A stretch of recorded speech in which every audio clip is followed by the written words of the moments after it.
Okay, here's why I don't go to tire stores anymore. They use a 1-inch impact gun, which is capable of more torque than the stud will handle. All I was doing was trying to undo it, and it broke it off. Looks like it's been broke off for a while. I want to show you what mag chloride does to brakes on trucks. I couldn't get this drum off, and the reason was this shoe was clear out against the drum. I literally had to beat the damn thing back with a sledgehammer. You could take a bar, show you on this one, and pry them up, and it won't come back. See that? Look at that.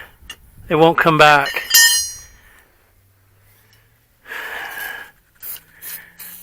So I'm going to put some crap on here to see if it'll,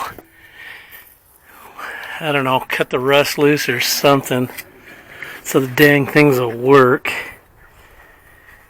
This is ridiculous, stupid, dumbest thing I've ever seen. So anyway, in order to get it to go back, I gotta hit it. There, that one went back a little easier. This one ain't. What a bunch of crap, huh? But I got the stud out, the broken off one. Gotta go get a new one. Okay, had to come down to Pocatello and get a couple of studs for the 05 Kenworth. Look at them bad boys, 1 1/8. How do you break an 1 1/8 stud off? I don't know. Anyway, I spied a Kommunist Kat over here at the Kommunist Kat dealer. Wanted to come over and see what it was. And I thought it was maybe a 275, but it's a 375.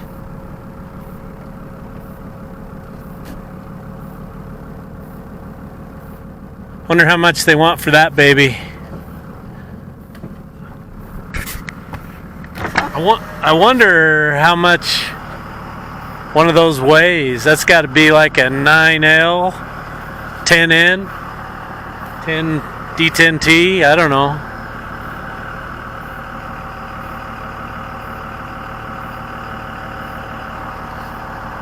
I better not lounge too long or the Kommunist Kat salesman will come out.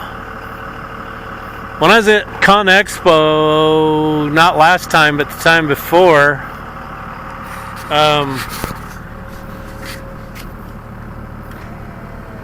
they had a 275 there, and I was really eyeballing that. And the guy came up and he said to me, hey, you want to buy one of these? And I said, well, you know, it really looks interesting because the Kommunist Kat, or Komatsu,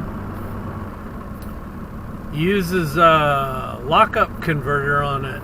So it goes direct drive, which I know for a fact that's going to give you better fuel economy and it'd be more efficient. I don't know what percent of the time it's going to be locked up or unlocked, but I'd just like to run one. The guy asked me, you know, why if he could sell me one or whatever, and I said, well, no, because of your parts system. I said, where do you get parts for a Komatsu? And he said, well, Tennessee. I said, well, let me explain to you how my Kat dealer gets these parts. So I explained to him how I get my parts. And afterwards he says, oh wow, let me go put that in the computer. He says, that way the big wheels will see that comment. And the difference between Komatsu and Kat's parts system is Kat has warehouses all over the US. And at the time I told him about their system, my dealer got all of their warehouse parts, emergency orders out of the Denver warehouse. And how that worked is there was a trucking firm they had contracted, and he picked up all of the emergency parts out of the Denver warehouse, and as long as we ordered the parts by no later than 3:30 here Mountain Standard Time, they were on the truck and they were in Western Equipment by as early sometimes as 6 a.m. Well, what they did is they picked up the parts and they came across Wyoming and over into Utah, and they swung by Wheeler Machinery in Salt Lake and dropped off their stock and emergency parts orders. And then they came on up into Pocatello and brought their stuff, turned around and went back, did it again. Well, now the Spokane warehouse has remodeled and increased their size. Now we get all our parts out of Spokane, which is awesome because they come down on I-84, 86. They hit Boise, Twin Falls, all of Western's dealers over there, and then Pocatello. Then they swing up and they head up and do Missoula, and then across to Lewiston and back to Spokane. So if I order parts today, they're here tomorrow morning. Okay, we're inside the Kenworth, and this is a throttle pedal. And on an electronic engine, the way this works is there's a roller goes in here. I'm going to show you the roller. It's wore out. Anyway, as you push it down, it moves this, and this is on a spring. This is the old roller, and what happens is this cheap plastic pin wears out, and you can see these boogers that it's wore up on there, and it really wears just on one side. Anyway, what happens, it gets really hard to shift when it's like that, because it's like you're pushing on the pedal, and you push and then all of a sudden it goes because this thing hangs up. So this is the new roller, and this is another plastic pin that goes in there, and it'll wear that out, so you'll end up buying another one. You see how that goes down. It's still just a little bit stiff right there, and I think the problem is this piece of steel that it runs in, it's just sitting where the bend is. And so it has quite a hard effort to get up over that.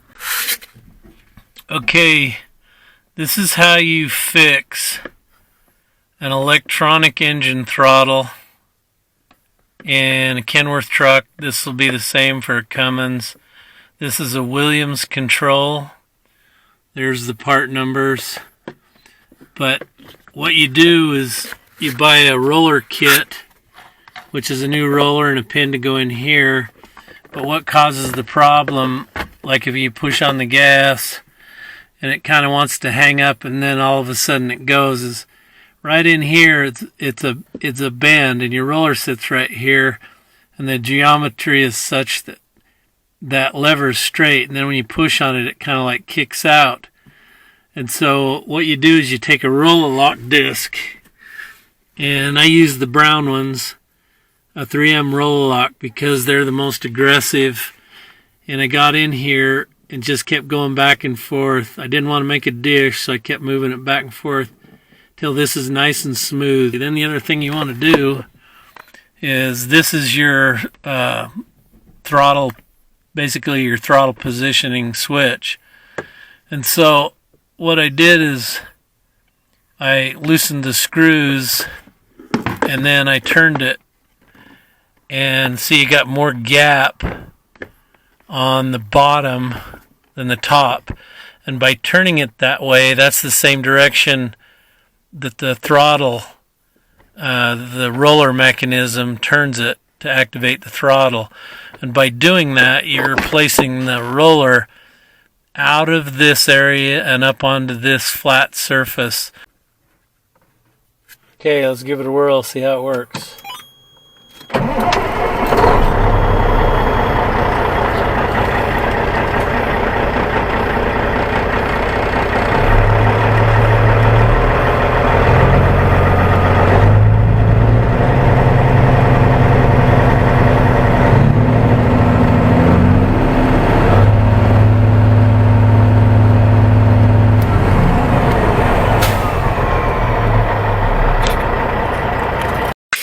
Okay, a long time ago, a wise gentleman commented on my channel that I needed to put a short whip hose on here so it would stop destroying the end of the hose off the, from the compressor.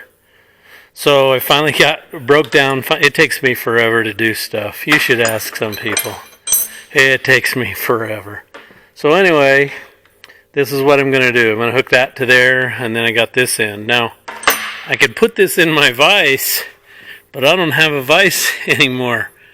Matt was trying to straighten up his emergency brake lever off of his F350 Ford, and he had it in here, and he was pulling like that, and the whole thing popped off. So I'm going to have to go get another vise. Anybody got any suggestions on a good vise? I know Wilton probably makes some good stuff, but apparently I didn't get the good one. That's amazing that broke off like that. Trying to bend a little teeny piece of metal.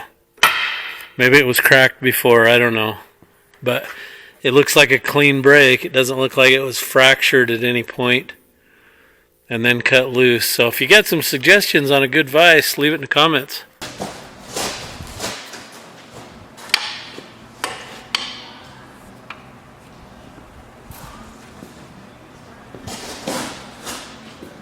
Why don't you ask Ricardo next time you talk to him what a set of balancers for pickup costs? Okay. I wouldn't mind trying them out.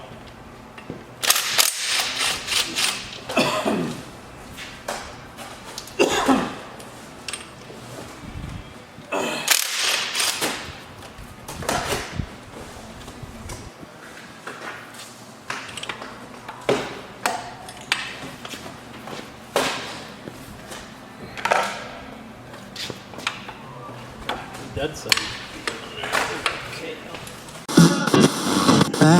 Free socks.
Okay, the fuel pump is out. That's the hole that goes inside there. And then this is the drive for the pump, for the power steering pump. And it bolts there. And then you've got 4 big long bolts that go through the pump body and bolt it here. And this is an oil supply port for the pump. And then this is a return. And that drops right straight down into the crankcase. Pump oil comes through this, and this is called the priority valve. It comes out of this, goes to the filter, comes back from the filter into here, and this feeds the galley for your crankshaft bearings, and then this is the outlet to the turbocharger. And then this is a drain back into the crankcase for the turbo. The priority valve, I can't really remember how that works, but since you only have one oil pump to supply the engine and charge the retarder, you've got to have charge oil, and then once it charges, the retarder turns into a pump and pretty much just cycles oil through the cooler all the time while this pump maintains pressure to it. And the priority valve, trying to remember here, is also going to function when the oil's really cold. It's going to bypass the cooler and it's going to go straight to the filter and then back to the engine. If the filter's plugged or if it's really thick oil, there's a bypass valve in the filter housing that would completely let it bypass the filter and come straight back to the engine. I mentioned before that I was considering maybe trying to turn this into a direct inject or stay with the pre-cup but just a high pressure injection system. This is the fuel injection system right here, and inside this cover is a slip joint. You'll get to see that, and you use that slip joint to time it. Tim Harrell in Tennessee wants an aftercooler for his 1693 powered, I believe it was a Peterbilt. And I told him I had one out here on one of these other engines I'd sell him, but I don't have one. And I'm going to go with an air-to-air aftercooler on mine. So this aftercooler is going to Tim in Tennessee. Bumper's going to Frank in Oklahoma. And maybe what I'll do is when we get the pistons and stuff out, I'll offer them to some of you viewers that might want it. Don't know how to do that, whether to like do a random drawing or something for that. But if you'd like a souvenir out of Old Kenny, I think that would be cool. So at this point, I got to just keep moving, get the clutch off, get the starter off, just a lot of different things to get off of here. And then we're ready to pull the pan, put it on the table, get the head off, get the back end off, pull the guts out of it.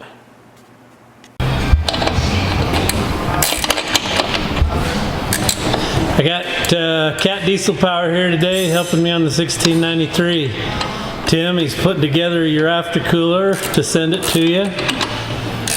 Screwing all the bolts and nuts in. Trying. I got him busting his hump here. Pretty tough duty. And I got the starter off and getting more and more of this tore down. Getting it ready to go on the surgery table. Pull the guts out of it.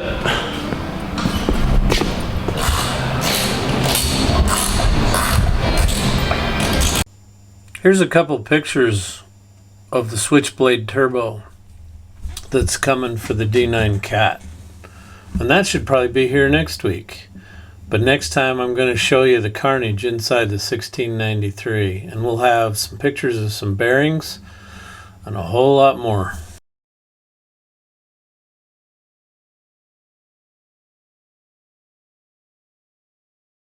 It's all right.